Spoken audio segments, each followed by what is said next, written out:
Bonjour à tous, dans cette vidéo, on va apprendre à déterminer le domaine de définition d'une fonction. Alors, avant tout, il faut savoir qu'est-ce que ça veut dire, le domaine de définition d'une fonction. Domaine de définition d'une fonction, c'est l'ensemble de tous les x auxquels j'ai le droit pour pouvoir calculer leur image. L'ensemble de tous les x qui possèdent une image par la fonction f.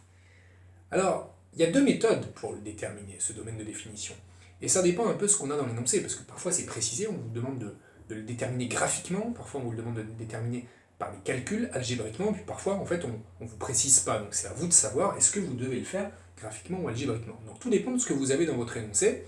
Soit vous avez une courbe représentative d'une fonction, et donc vous comprenez que ça va être une méthode graphique, soit vous avez une expression de la fonction f de x égale une formule, comme vous dites, f de x en fonction de x, auquel cas vous allez devoir travailler algébriquement.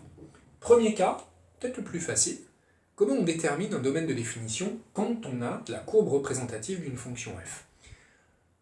On répète, le domaine de définition, c'est l'ensemble de tous les x qui ont une image par la fonction f. Et ici, on voit qu'on a une courbe et que finalement, quand on parcourt certaines abscisses, sur l'axe des abscisses, il y a des abscisses qui ont un point de la courbe qui leur correspond. C'est-à-dire que ce sont des x qui ont une image par la fonction f. Donc tout simplement, ce qu'on va devoir faire, c'est repérer quel est le tout premier point de la courbe, ici, celui-ci, le tout dernier point de la courbe, ici, c'est celui-ci, puis on va dire que finalement, entre cette abscisse et cette abscisse, ma courbe, elle existe partout. Donc imaginons qu'ici on a moins 3, ici on a 6, et bien le domaine de définition de la fonction, qui s'écrit df, si la fonction s'appelle f, ça va être tous les nombres compris entre moins 3 et 6, c'est-à-dire l'intervalle moins 3, 6. Tous les nombres réels compris entre moins 3 et 6. Prenons par exemple, je ne sais pas, 1,2. 1,2 il est bien compris entre moins 3 et 6, et en effet, si je me mets en 1,2 à peu près, je sais qu'il va exister un point de la courbe d'abscisse 1,2, ce qui veut dire que ce nombre-là, 1,2, il a bien une image par la fonction f. Donc premier point de la courbe, dernier point de la courbe, et puis on récupère les abscisses de tous les points de la courbe. Parfois, vous le verrez, il y aura sur vos courbes des petites choses comme ça. Des sortes de crochets ouverts. Qu'est-ce que ça signifie? Ça signifie que, en ce point-là, par exemple l'abscisse 6, eh bien, il n'y a pas de point de la courbe en fait. C'est ce qu'on appelle une valeur interdite. Il n'y a pas d'image. Donc qu'est-ce qu'on fait ici? On s'arrête à combien? 5,9? À 5,99? Non, on peut rajouter en fait autant de 9 qu'on veut.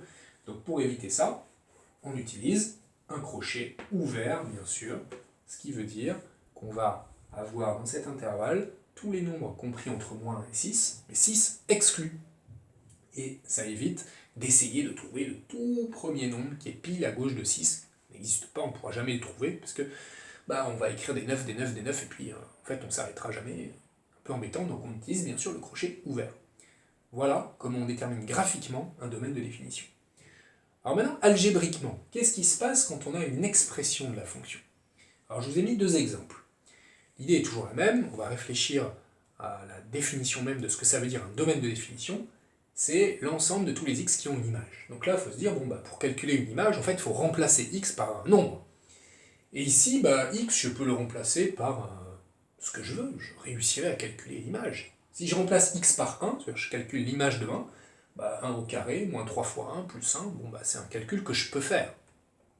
Si je prends un x un peu plus compliqué, je sais pas, racine de 2, ou 1 plus racine de 5, ou pi, peut-être que les calculs seront un peu plus compliqués, mais en tout cas, je vais être capable de le calculer, et le nombre existera, c'est-à-dire que l'image existera, ce qui veut dire que en fait, n'importe quel nombre ici, quand je vais remplacer x par ce nombre, le résultat existera. Et donc, n'importe quel nombre a une image, n'importe quel nombre réel a une image par cette fonction f. Je vais donc dire que le domaine de définition de la fonction f, c'est R tout entier, tous les nombres réels. Alors vous allez me dire, oui, mais en fait, du coup, je vais pouvoir remplacer à chaque fois x par n'importe quoi, par tout ce que je veux. En effet, c'est le cas quand j'ai des expressions qui ne comportent pas de fraction de dénominateur, faite de x au dénominateur d'un quotient. Regardons maintenant ce qui se passe pour g. g de x, voici son expression, x plus 3 divisé par 2x moins 1. Et là, je vois que j'ai un quotient, j'ai un dénominateur. Donc si je remplace, je sais pas moi, x par 3, je peux faire ce calcul, 3 plus 3, 6, divisé par 2 fois 3 moins 1, donc 6 divisé par 5, ça fait 6 cinquièmes, ça existe. Par contre, il faut que je me rappelle d'une chose, je n'ai jamais le droit de diviser par 0 en mathématiques. Et le problème, c'est que comme j'ai un dénominateur, potentiellement, ce dénominateur, il peut être égal à 0.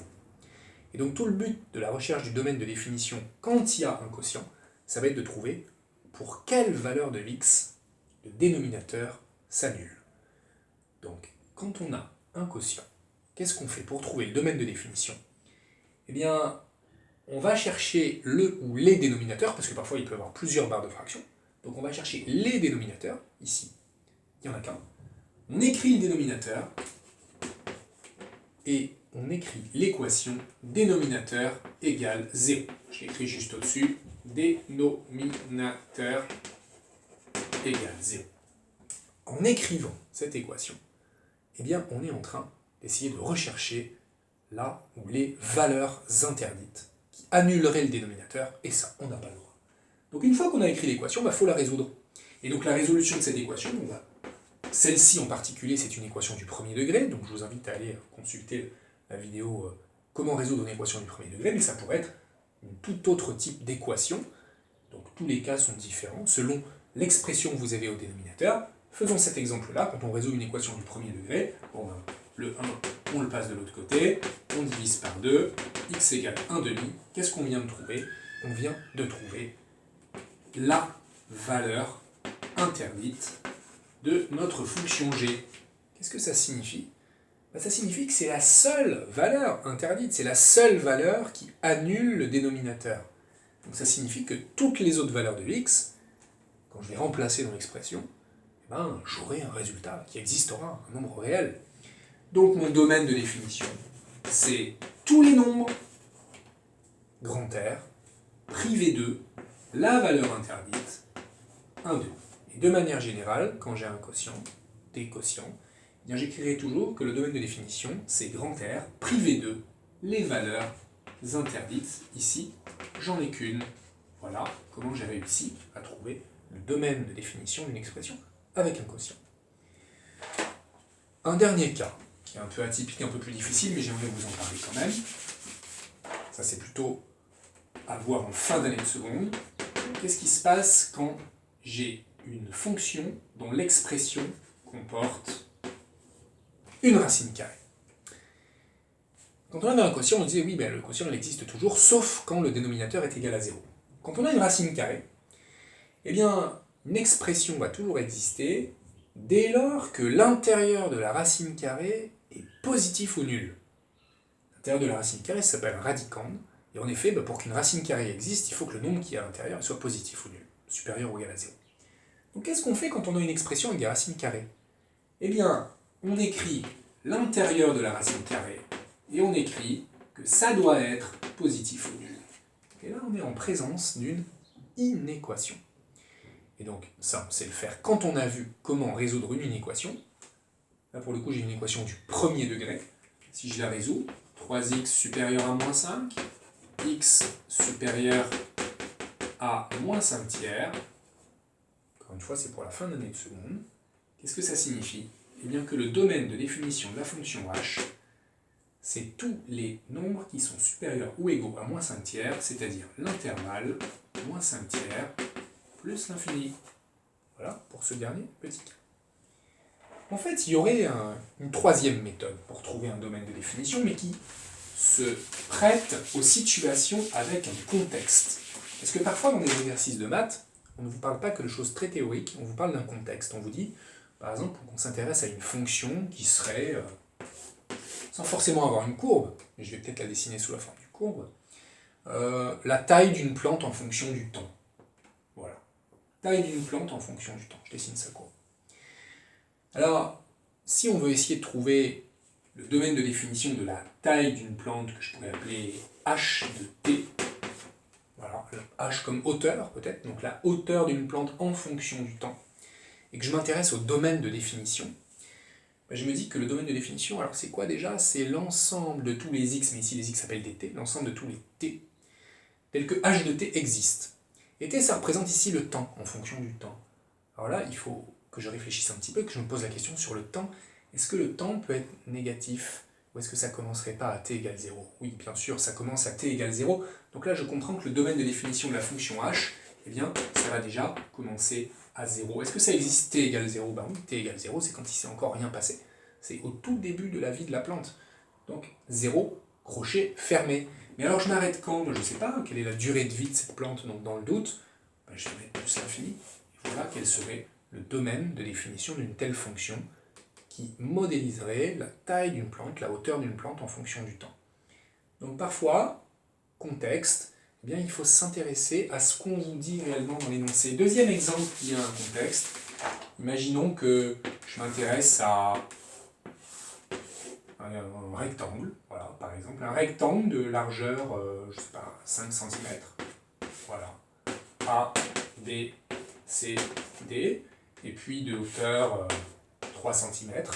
Imaginons que dans cet exercice-là, on vous parle d'un point M qui se balade quelque part sur le segment AB. Donc, le point M, il appartient au segment AB. Voilà. Et puis, je vais définir une fonction f. Voilà. Qui est définie par f de x.